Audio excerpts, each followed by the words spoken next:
ہمارے رب نے ہمارے وجود کو ڈیزائن کس طرح کیا ہے۔ ہم جب کھانے لگتے ہیں تو سب سے پہلے ہم اس کھانے کو دیکھتے ہیں، اس کے اوپر کوئی نجاست تو نہیں لگی، کوئی غلاظت تو نہیں لگی، پہلے آنکھ اس کو چیک کرتی، اس کے بعد پھر ہاتھ سے ہم لقمہ توڑتے ہیں یا اس چیز کو اٹھاتے ہیں تو ہمارا ہاتھ دیکھتا ہے کہ اس کے اوپر کوئی ایسی سختی تو نہیں ہے کہ جو ہمارے لیے تکلیف کا سبب ہو۔ پھر مالک نے ہماری ناک کو ہمارے منہ کے قریب رکھا ہے، ہماری آنکھیں دیکھتی ہیں، سونگھتی نہیں ہیں، ہمارا ہاتھ پکڑ کے محسوس کرتا ہے لیکن سونگھتا نہیں ہے۔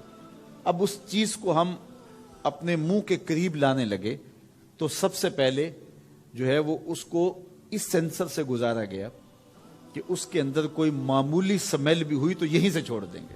لائے تھے ہم حلال رزق سے، لیکن پھر بھی ہم نے اس کو آنکھ سے چیک کیا، پھر ہاتھ نے چھوا، پھر سونگا، اس کے بعد پھر اب ہم زبان پہ رکھیں گے۔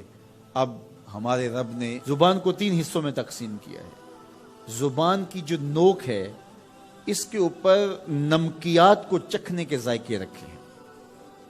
زبان کا درمیانہ حصہ جو ہے یہ مٹھاس کا احساس کرتا ہے، اور حلق کے قریب جو حصہ ہے یہ کڑواہٹ کا احساس کرتا ہے۔ تو اب اس کو زبان پر رکھ کے چکھا کہ یہ بد ذائقہ تو نہیں ہے۔ اب زبان نے بھی کہہ دیا کہ اس کا ذائقہ بھی ٹھیک ہے۔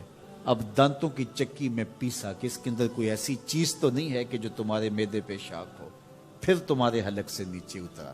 وہ رب نہیں چاہتا تمہارے حلق میں ایک لقمہ بھی ایسا جائے جس میں ذائقہ نہ ہو، جس کے اندر بدبو ہو، جس میں تعفن ہو، جس پر کوئی غلاظت ہو اور جو ناپسندیدہ ہو۔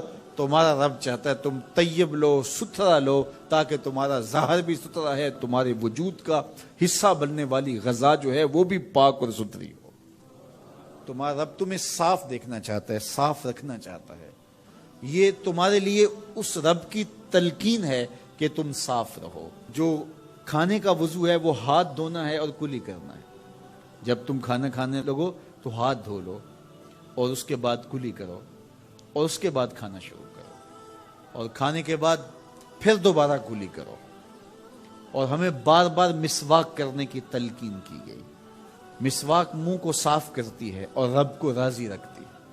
میں نے کہا کہ جب بچہ پیدا ہوتا ہے تو اس وقت اس کو غسل دیا جاتا ہے، اور جب جنازہ اٹھتا ہے تو اس سے قبل بھی اس کو غسل دیا جاتا ہے۔ غسل سے کہانی شروع ہو کے غسل پہ ختم ہوتی ہے، اور ادھر صفائی اور ستھرائی کی کہانی یہ ہے کہ جب تک بچہ اپنے دانت صاف کرنے کی اہلیت نہیں رکھتا اتنی دیر تک دانت ہی نہیں اگتے، اس لیے کہ اب یہ صاف نہیں کر پاتا، اور جب وہ صاف کر پائے گا تو پھر دانت اگنا شروع ہوں گے، اور پھر ان دانتوں کو ہر لحاظ سے صاف رکھے، ان کو ستھرا رکھے۔ میرے اور آپ کے آقا و مولا حضور ختم المرتبت صلی اللہ علیہ وآلہ وسلم کا جب آخری وقت آیا اور حضرت اسرائیل علیہ السلام قبض روح کے لیے اجازت طلب کر رہے تھے تو حضور نے فرمایا عائشہ مسواک دو، تو حضور کو مسواک دی گئی۔ نکاحت تھی، کمزوری تھی، اور مسواک سخت تھی، تو حضور نے ارشاد فرمایا عائشہ اس کو چبا کے دو۔ تو ام المومنین سیدہ عائشہ رضی اللہ تعالیٰ عنہ فرماتی ہیں میں خوش قسمت ہوں کہ آخری لمحات میں میرا لعاب اور حضور کا لعاب مل گیا۔ تو انہوں نے چبا کے نرم کر کے حضور کو مسواک دی، اور حضور نے اس آخری وقت میں جب انتہائی نکاحت اور کمزوری تھی مسواک کی کہ میں اپنے رب کے حضور حاضر ہو رہا ہوں۔ تو ہمارے دین نے ہمیں یہ تلقین کی ہے کہ تم اپنے آپ کو بھی صاف رکھو، اپنے وجود کو بھی صاف رکھو، اپنے بالوں کو بھی صاف رکھو، اپنے لباس کو بھی صاف رکھو، لیکن پھر اس پہ اکتفا نہیں ہے، جہاں تم رہتے ہو اس جگہ کو بھی تم صاف رکھو، اپنے اطراف کے ماحول کو بھی صاف رکھو۔